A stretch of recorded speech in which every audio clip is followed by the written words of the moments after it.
I used to work in the food sector. I'm not even a marine biology specialist whatsoever. I worked in this food sector and realized that we had no solution there to feed the planet. We have 1 billion people starving on this planet. We have 300,000 people in addition to feed every day on Earth, which is a lot. And in the meantime, our food systems have reached maximum capacities. The yields are stable or are declining because we have exhausted the land. The cities grow bigger, and more importantly, and worrying, is that the food systems we have became the biggest contributor to climate change, biodiversity loss, water scarcity, and somehow social injustice as well. So we need to find a new model, but there's no way. I mean, considering the population growth and the change in diet, looking for more and more meat, we will have to produce in the next 50 years or so as much protein, as much food, than we have produced over the last 10,000 years as human beings. So it's a lot, and there's no way we can do that on land. Absolutely no way.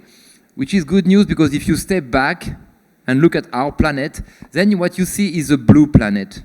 It's covered by 70% with the ocean.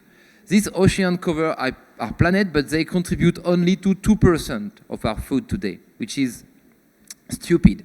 So we have totally neglected the ocean. And if you want to start something,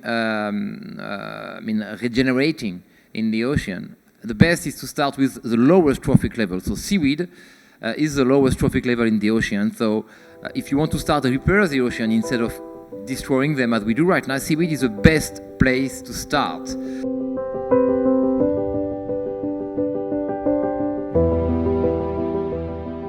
It's antifungal, antiviral, antibacterial, anti-inflammatory, and it's the best probiotic we can get. So if it's good for us, it's good for the animal as well. So we can also use seaweed as a source of animal feed. It will have a lot of benefit for the animal.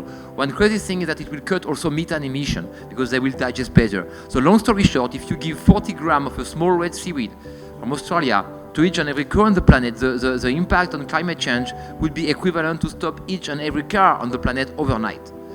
So that's massive. I'm not sure if any of you were aware, but we have over 800 species of seaweed naturally occurring in India.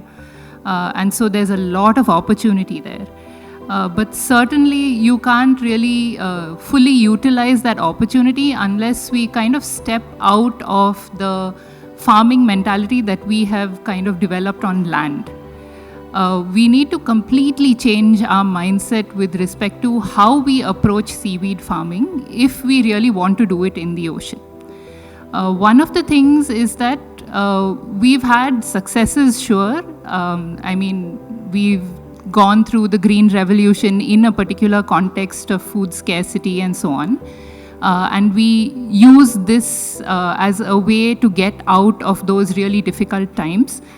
But now, 50 years hence, we are seeing a lot of the bad implications of what we've done with respect to the Green Revolution in terms of how it's affected our soil health, how it's affected our health. Now that we're eating mainly Green Revolution crops and not really a diverse diet, what it's doing to us. And these failures are the lessons that we need to learn before we move into starting to farm in the ocean. I'm coming from this background of thinking of sustainable seafood. And when I think of sustainable seafood at In Season Fish, one of the things that we kind of suggest is that you think about this in a multi-pronged way. You can't just have one solution, you have to do many different things.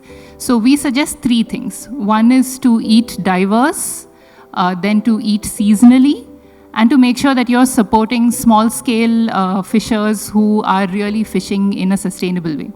So I wanted to bring these 3 kind of solutions to thinking about seaweed. And I was thinking diversity definitely is one of the big things that we have to think about. Because we have this diversity in India of 800 species, this is something that we can definitely take advantage of, but it requires a little bit of knowledge. So, for example, there are some species that are very widespread across the coast, but there are some species, like there's a particular red seaweed called Gracilaria dura, which only grows on the west coast of India. So if we keep in mind these kinds of things and work with the ecosystem, rather than just taking some model that worked elsewhere and kind of just planting it here and hoping that it will work, we can perhaps do something different to how we started farming on land. We need to move out of this mindset of monocultures. We need to think and plan for if we are growing something in the sea, it will automatically attract things that eat it. So you might have mollusks that eat the seaweed, you might have fish that eat the mollusks. How do you plan for all of this when you're farming? We should build a new model. And I think that's also, because the first question that normally pops up when I give all that cultivation perspective is that how will we learn from what we did, and how will we avoid doing the same and destroying the environment through cultivating it. And I think the very interesting potential from seaweed is that we start from scratch. So it's a blank piece of paper. So it's up to all of us and to the next generation to write it. I have this magic bubble here, which is a sachet made of seaweed with some olive oil in there. So it's a sachet. So let's say you are going to picnic over the weekend by the beach. So you can open your sachet.